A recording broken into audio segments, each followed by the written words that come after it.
네, 반갑습니다. 부동산 SNS 전문가 채널입니다. 오늘은 여러분들과 부동산 상담을 하는 코너인데요. 여기서 나오는 부동산 상담은 부동산 현장에서 일어나는 다양한 이야기들을 여러분들과 유튜브를 통해서 공유해 드리는 시간입니다. 자, 오늘은 제가 많이 하는 질문들 두 가지를 가지고 여러분들과 이야기 한번 해볼게요.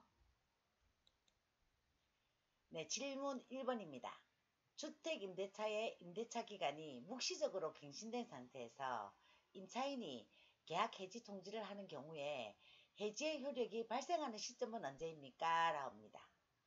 네, 이사를 간 이후에 월세 지급을 어떻게 해야 되는 여부가 아마 가장 키포인트 같고요.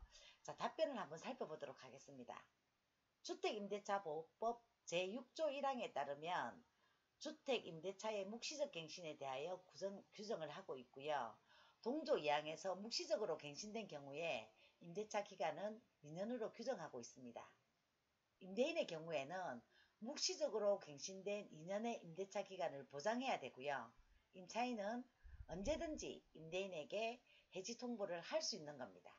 단, 임대차 계약 해지 효력은 임대인이 임차인으로부터 계약 해지 통지를 받은 날로부터 3개월이 경과하면 발생하는 것으로 규정하고 있습니다. 이 3개월이란 기간은 묵시적으로 갱신된 경우에 임차인이 해지 통보를 하지만 임대인도 새로운 세입자를 받아들일 어떤 시간적인 여유를 줘야 된다, 이런 의미인 것 같습니다. 따라서 묵시적으로 갱신된 임대차 기간 중에는 임차인이 임대차 계약 해지 통지를 하면 그 통지를 받은 날로부터 임대인은 3개월이 경과해야 임대차 기간이 종료가 되고, 그 기간 동안은 임대차 관계가 존속하고 있기 때문에 월세는 납부를 하여야 되는 것이 원칙입니다. 네, 두 번째 질입니다. 월세 계약을 1년으로 한 분입니다. 1년이 지난 시점에, 즉 13개월이 되었으면 임차인과 임대인이 서로 말없이 지나갔단 말이에요. 그러면 묵시적 연장을 2년으로 봐야 되는 건지 아니면 1년으로 봐야 되는 건지를 물어보고 있는 것입니다. 자, 답변을 한번 살펴보겠습니다. 주택임대차보호법 4조 1항에 따르면 임대차 기간을 2년 미만으로 정한 경우에는 그 기간은 2년으로 간주되는 것이 원칙이고요. 임차인은 2년 미만으로 정한 기간이 유효함을 주장할 수 있습니다. 그렇다면 이 말은 임대인은 2년 미만을 주장을 할 수 없다는 거죠.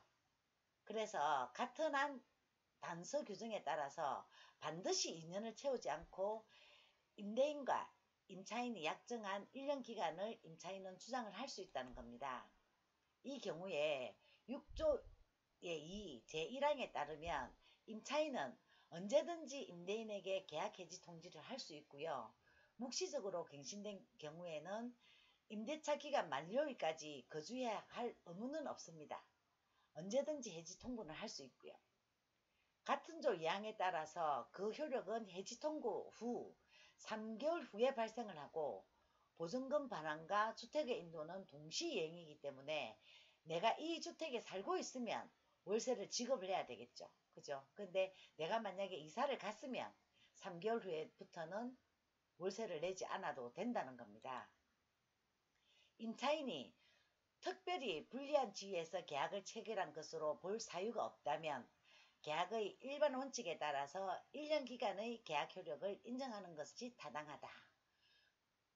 임차인의 보호를 위해서 최소한 2년간의 임대차 기간을 보장해 주려는 규정이 주택임대차보호법 4조 1항입니다. 그래서 이 규정에 위반되는 사항은 당사자의 약정을 모두 무효라고 할 것은 아니고요. 그 규정에 위반하는 약정이라도 임차인에게 불리한 것은 유효하다라고 판결이 있습니다. 자, 이렇게 여러분들과 그 묵시적 갱신에 대해서 여러분들과 이렇게 공유를 해보는데요.